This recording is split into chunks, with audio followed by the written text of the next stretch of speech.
Chris Edgar, welcome to Shrink Wrap Radio. Thank you, David. Yeah, It's good to be well, here. yeah, it's good to have you on the show. Mhm. And you contacted me as a Shrink Wrap Radio listener, Mhm. suggesting that you have a film project that might be in my wheelhouse. And and you might recall that I challenged you a little bit. I thought maybe this guy's found out, because I have a lot of people that want to be on the show. Actually, Yeah, it's both a great privilege and a bit of a burden. yeah. And I thought, okay, here's somebody who wants to promote his film, and he's probably figured out a good gimmick, which is to pose as a listener. But you kind of persuaded me that, in fact, you have heard the show. Mm. Uh, do you recall, do you remember how you first found out about Shrink Wrap Radio? I was a grad student at what's now called Sophia University. It used to be called Institute for Transper. Yeah, you're familiar with this Yeah, Institute for Institute, Transpersonal Psychology. right, in Menlo Mhm. Park. Yeah, and I think it was a student who told me about it, and I checked it out and have been listening on and off since. Yeah, there's one Mm. student, and I'm blocking on his name, but we Mm. actually got together for lunch, and my Mm. guess is it may have been him, Yeah. because he was quite a fan. So that's great. Mm. So, um, so the name of your film is Breaking Out. How did this film Breaking Out come about? Oh, and the Breakout, a rock opera is the Oh, full it's The title. Breakout. Yes, Yes. and I've got it right in front of me here on my screen, and I misread it. The Breakout, a rock opera. So how did this come about?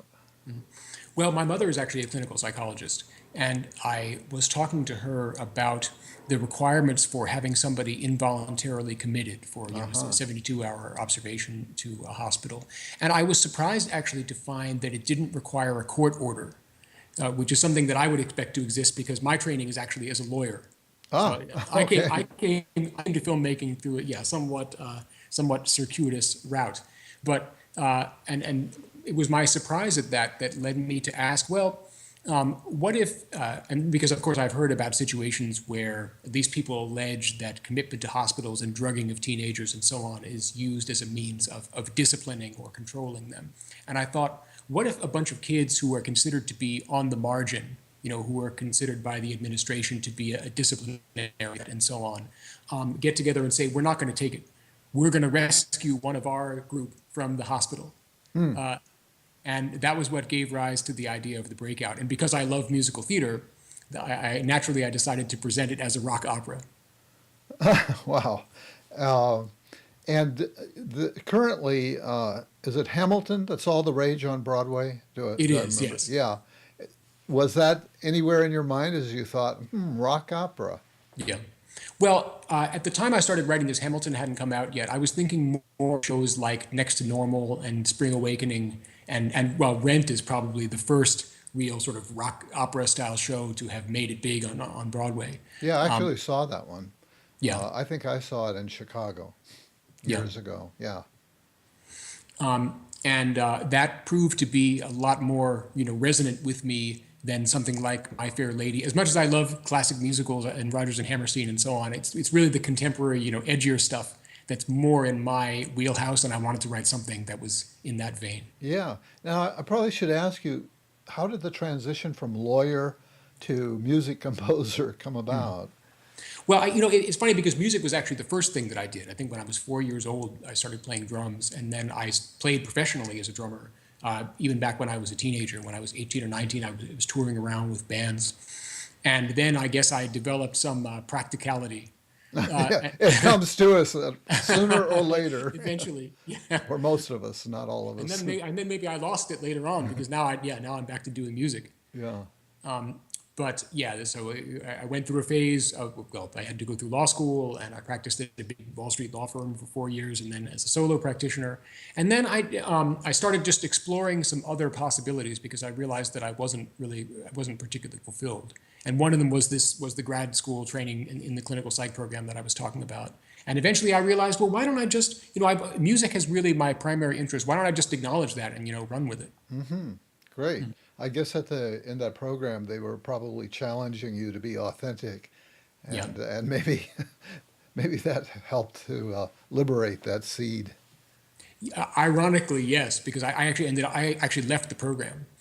And it was based on probably some of the group work that we did, where we were talking about, we were trying to get to the bottom of what I was really about. Yeah, And, right. and it turned out that, I mean, yeah, there is nothing that speaks to me as much as writing music. Yeah. And I just had to acknowledge that. Wow. Wow. Now, you just happen to be thinking about how do you put somebody on a 72-hour hold. Yeah. Where did that thought or interest come from? Was there Well, I something mean, going on in your life or somebody that you knew that had that at the top of your mind? Well, back in high school, I used to hang out with a group of kids, some of whom were in what was called the self-contained program. So I guess they were considered to be potentially dangerous to themselves or others, and they had their own classroom where they would be taken by a security guard. Wow. Every day they'd come to the table we were sitting at in the cafeteria, which was kind of the table for the nerds who played Dungeons and Dragons and board games and stuff like that. And they would be taken, and the guy would say, "It's time to go." And then he would gather up the four kids and take them to this separate area that we, the quote unquote normal population, never saw. That sounds a little chilling. Yeah, it was. And that was one of the reasons why I was having this conversation with my mom and started thinking about this issue of, what if we had these kids who have been marked for inclusion in the self-contained program and they said, we don't like this, we're going to do something about it. Yeah. And so I gather that the person in the story who gets put on a hold like that is a young woman who has been cutting herself. Is that right? Yes, Yeah. that's right. Yeah. So what can you tell us about that decision? How did you come to choose cutting? Is this in any way autobiographical for you or for anybody involved in the film? I did know a girl who was cutting back in high school. And yeah, the character is to some degree based on her. Although I don't think that she was ever hospitalized, and I never attempted to break her out of the hospital, just so that's clear. Yeah, right. So the authorities don't come after me. Yeah, the idea of the hospital and that focus brought to mind One Flew Over the Cuckoo's Nest. Yeah, Did you ever read the book, see the movie? Yeah, I did both, yes. yeah, me too. Very powerful film. So how was this film funded? I mean, are we talking about a feature-length film here, or is it a short? Well, that's always an interesting issue. It depends on which festival you ask, because the film is 42 minutes. And for some festivals, that's a short, and for others, it's a film. Actually, there's even others that consider it a quote unquote mid-length. So, yeah, it's fallen into all kinds of categories. Okay, so it's not a film that we're likely to see at our local movie theater then. No, because the idea, well, the original idea was to present this as a web series. In other words, break it down into 3 and 4 minute chunks and then put the episodes out one by one on YouTube. And then when I got connected with Jen, she started saying to me, we might as well at least try to present this at film festivals as a feature film, just present it, in its entirety. And so that's what we did. And we're very excited so far because of this inclusion in Dances with Films. We really didn't know what to expect because it's such an odd length. Yeah, yeah. And you mentioned Jen Page, who's the director of the film and who was also going to be in on this conversation that we're having now. But then I gather that last minute she had another directorial duty. Yes, well, it's a little bit unpredictable in the movie business. I was going to say compared to the law business, but then again, I back when I worked at the New York law firm, I did have to fly, without any notice to various parts of the country. So maybe they're not as different as I thought. Yeah, I was going to ask you what would motivate you to produce a film that's so mid-length, but I guess you said because you were thinking of breaking it up into small chunks and making it a web series. Well, the web series angle is one aspect of it. It's also the length of a TV pilot. And ideally, what we would do is we would get to explore these characters more deeply than we're able to in 42 minutes and the story concept with a TV show. And that's one of the objectives of going on this festival run, that maybe we can meet executives that way who are involved in the business and can move that along. We prepared a pitch Bible too, or what's known as a pitch Bible, which is just a treatment essentially of an entire season of the show and a description of the characters and so on. And hopefully we'll find some people to present that to in our festival run. Now I'm thinking of Glee, Yeah, which has been a very popular singing show, and I guess fairly long running. Is it still running? yeah. No, I think, I haven't watched Glee in a while. I know it, yeah, it certainly ran for years. Yeah, it wasn't on my top list, so but I know of it. Yeah. Clicked past it a few times, and there also been some movies lately that, and I've seen one or two of them. I can't remember their names, but there's you probably know it. There's this film where they're at a singing university or something, and do you know the one I'm talking about? And it's very sort of super clean cut group of Right, singing kids. right. Do you know the name of Well, the film I'm are you thinking of? thinking of High School Musical? I'm not sure if that's the name of it or Yeah. not. Maybe. Well, Yeah. that's a Disney movie that's done in the style you would expect for Disney, whereas we're certainly a lot edgier and darker than that. Yeah, yeah, I'll say. So, uh, so is the film at all about cutting per se, or is that more just a stepping off point? Well, what we want to do in the film and in the TV show is explore these teenage characters, I think, at a level of emotional depth that you don't normally see. And so in the beginning, Skara reads a poem, which we were just talking about a moment ago, which is musicalized as the song Something About the Blood. And she And reads it. is Skara is the female character who gets locked up? Yes, and by the way, Skara is her nickname that the kids have given to her. Her name is actually Kara. But because a kid, I guess, discovered her in the gym showers or something like that and saw her scars, they started Uh-huh. to mockingly call her Skara, and that name stuck. Okay, great. And that just sprung from your brain, or is that based on the high school person that you knew? Yeah, it's the character of Skara and that specific name, that's always been with me since high school. I think I may even have written a short story about someone who's named Kara and kids call her Skara. But no, it's not the actual person's name. Okay, okay. And so I was asking you about cutting and whether or not that was a jumping off place only. Yeah. And I guess you're saying that if the film was taken up for a series or something like that, then you would go into more into depth about various psychological issues that adolescents struggle with. Yeah, and to some extent we do that in the film. Okay. In the sense that we look at how hospitalization and drugging of kids and so on can be used as a means of discipline.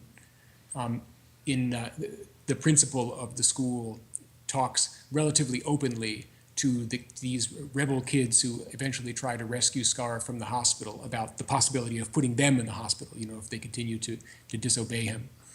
And as far as Scar's song in the beginning, she talks about her own motivations for cutting in that poem, which was based on research that I've done on the subject. Like she'll use it as a way to actually experience some emotion, some kind of vitality. Yeah. Whereas most of the time she feels numb. And this is probably something that you've seen with people that you may have worked with. Well, certainly this is something that I've heard of about that kind of numbing, and I've never worked with anybody who was a cutter back when I was doing clinical work, and I don't think I've interviewed anybody for whom cutting was the presenting symptom, which is kind of surprises me in a way, and that's partly what drew me to invite you to go ahead and for us to do this.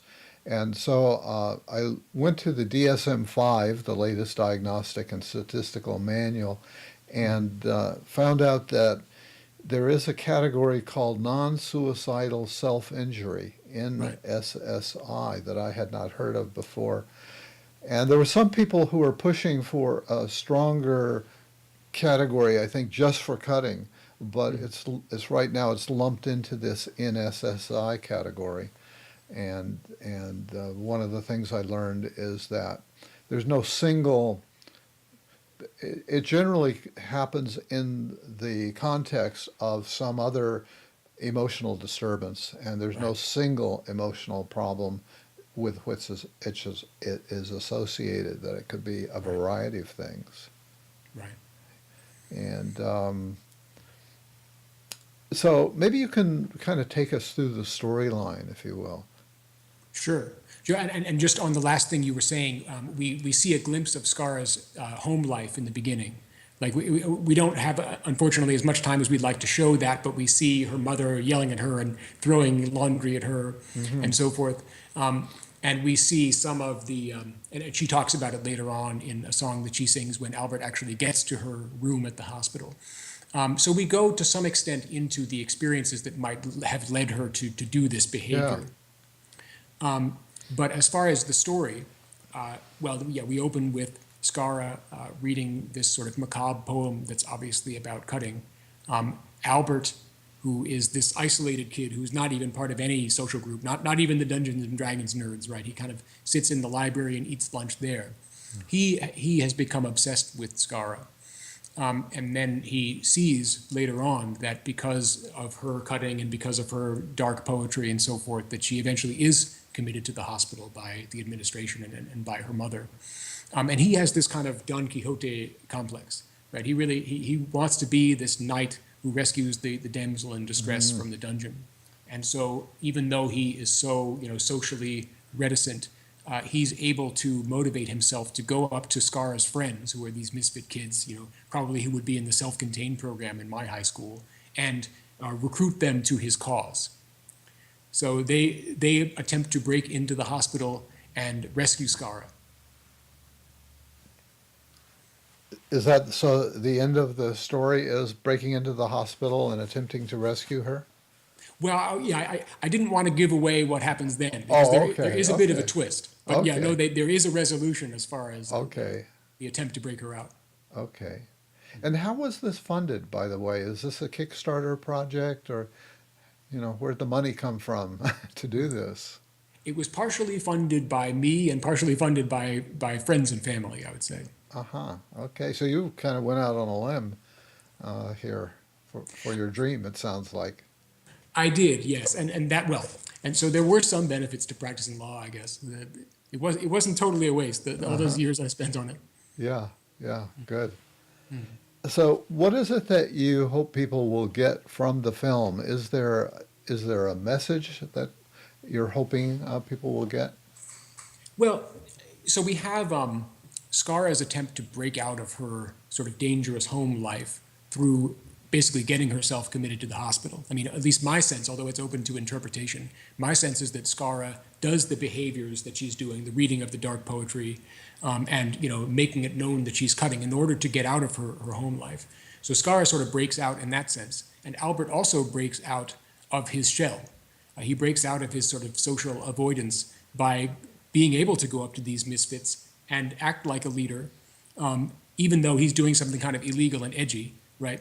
He's able to accomplish something that he didn't know that he could. Uh-huh. And that, in a way that he reminds me of the way I was in high school, because even though I had the Dungeons and Dragons nerds as my friends, and I played drums and so on, so that made me kind of cool.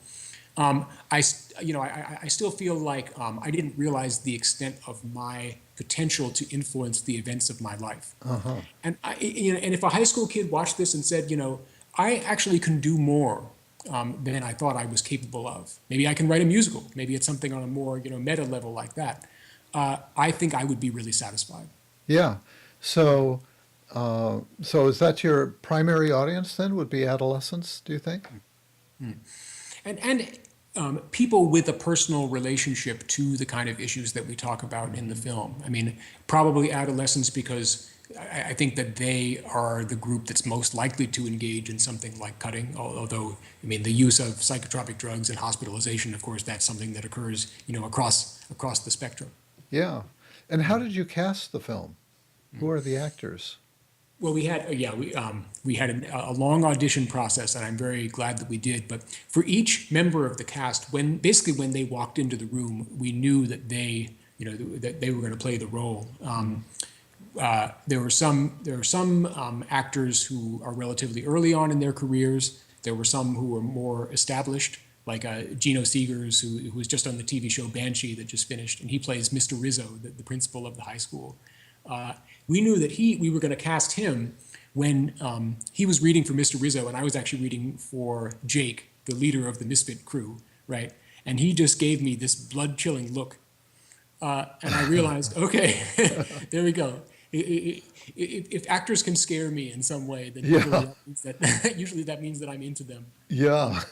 Emma Farabee, actually, who plays Scara, did the same thing to me later on in the process during a rehearsal. I was playing Miss Fancher, who's the English teacher, where of the class where Scara reads her poem. And I was saying, Cara, can I talk to you for a minute? And she, she again gave me that sort of, bone-chilling look. And I said, oh, okay, yeah, that's all right, Cara. Actually, you could stay over there. Yeah, do whatever you were doing. Uh-huh. And then I realized, wow, I mean, I'm so glad, I'm so blessed to have had her in this. Did you run into any hitches along the way? Mm. Have there been challenges, setbacks? Because making a film, I would imagine, is a pretty major thing. You're Yeah, coordinating a lot of different people and resources. yeah. And I was very lucky to be working with Jen, who had, to some extent, her own, built-in team of people who she has worked with for a long time. And yeah, that was a wonderful aspect of it. But in terms of the problems that uh, we had not done any, I don't think anyone on the team had done sort of a movie musical before, or maybe she had done one. I had not done any. And that presented some issues in editing because you have to have the actors on set lip syncing along with the songs, and then you have multiple camera shots where you have to coordinate the music with the lip syncing that the actors have done once you're in post production, and that proved to be a much more time intensive thing than we had anticipated. Hmm. Um, Go There's ahead. another way in which this seems timely to me. I'm just realizing that the immense popularity of The Voice and of Yeah, American Idol before and overlapping that, and that there are versions of both of those shows, not just in the US, but around the world. And sometimes we encounter acts from other places in the world on YouTube, that are just astounding and they go viral. And so I think there's something in the zeitgeist about singing yeah, and young people singing. So, maybe you'll catch that wave, to use a yeah, surfing metaphor. yeah, and musicals are coming back to TV. I mean, well, there was the Grease Live that came back, or the Wiz, and then a show like My Crazy Ex-Girlfriend that does feature musical numbers in a comedy, and that's something that I think hadn't been done on TV for a while. So yeah, I think the musical is coming back to TV. And as far as adolescence and music, just being music is such a great way to express the emotionally intense experience of being a teenager that it, Hmm. it seemed particularly appropriate for something like this. Yeah, yeah. Wow. Well, we actually have a clip from the music from the film, and we had discussed maybe playing one or more clips, and I think I decided that one short clip would work. Mhm. But it now occurs to me that maybe at the end of this show, when it goes up, sometimes I play music to take the show out. Yeah, So maybe you could send me an MP3. We can talk about this maybe later, but sure. maybe you can send me a WAV file or something that would be a good one to take it out. And so listeners, that's something you may be able to look forward to. Yeah. But you are going to play part of a song by Skara.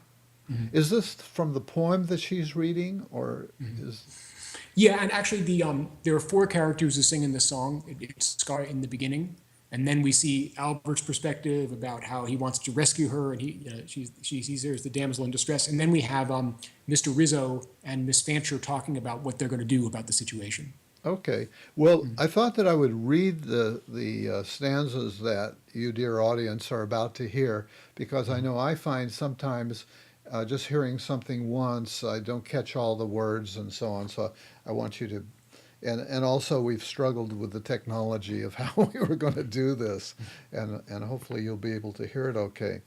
So here's what she'll be singing. When I'm cold and numb within, and it seems I'm barely here, the blood beneath my skin is a river flowing near. I just lift the dam and I drown my fear. 'Cause there's something 'bout the blood, something 'bout the pain. It's like a desert being drenched with rain. I'm an ocean deep and wide, I'll take this lifeless life in stride. So, Maestro, you can cue up the music. Here we go.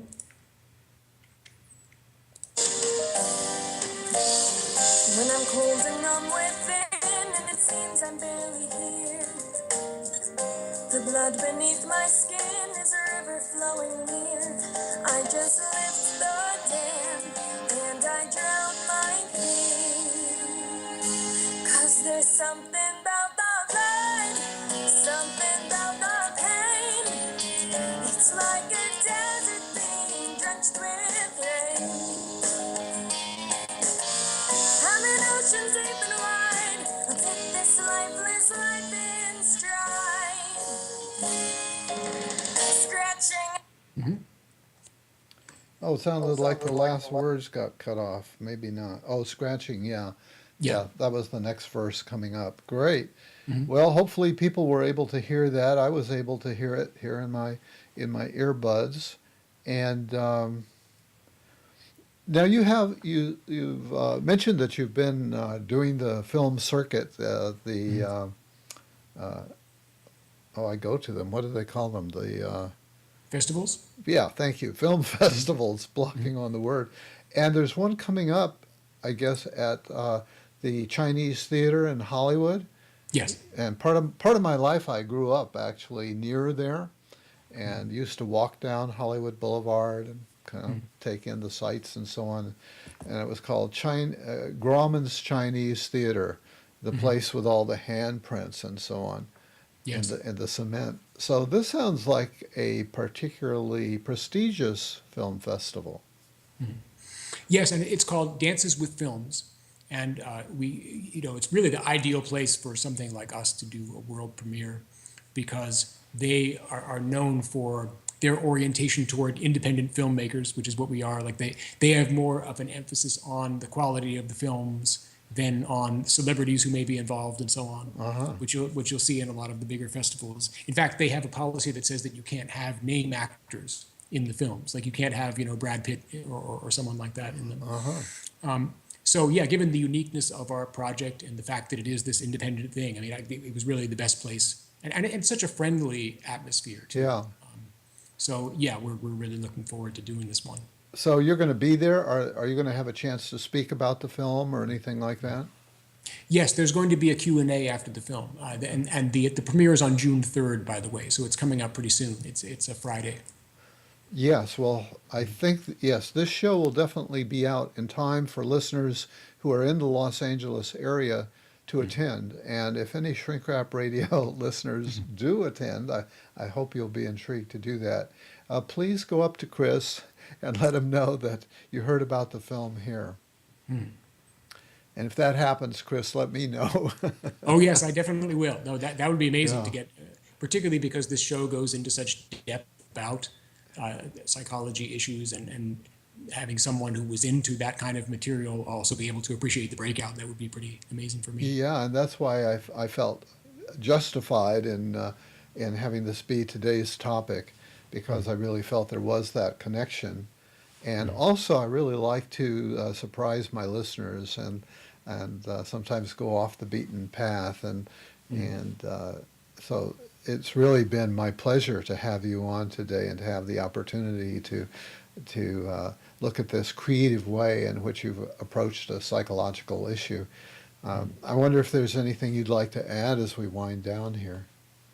Sure. And by the way, if people want to get tickets to the Dances with Films premiere, they can go to seethebreakout.com. Okay. And Are those paid tickets, free tickets? yeah, they are paid, because we actually can't even give out comps to the people involved in the film. Wow. It's just the filmmakers who get a pass. And I guess, and again, that's sort of the egalitarian nature of the festival. Like they don't say, oh, we're having these stars on the VIP list or something like that. Okay. Okay. Okay, is that it? Yeah, I'm just looking forward to having your listeners hear about this. Actually, there was a thing I wanted to add about something about the blood. Yes. This was something I thought would be of interest to your listeners. The first verse is actually inspired by Stan Grof, Did you have Stan Groff on this show? I did, Yeah. yeah. It was either on this one or the Wise Counsel show that I did earlier. But yeah, I've interviewed him. Yeah. And you know his book, The Cosmic Game. Yes. And there he talks in the book about how the way that people commit or attempt to commit suicide relates to the experiences that they had when they were being born. Like if they were strangled by the umbilical cord, then maybe they'll do hanging, or if there was blood involved in the birth, then perhaps it will be using a blade or something of that nature. I had not heard that. But that was some. I don't know how you would do that research in a rigorous way. But that's what he says. Yeah. And that's what I was thinking about when I talked about how when she says we're born upon this earth and we're severed by a blade, and that actually may have inspired her. I guess is the thinking to use cutting as her form of self-injury. Okay. Well, Chris Edgar, I want to thank you for being my guest today on Shrink Wrap Radio. Well, thanks very much. It's been a pleasure.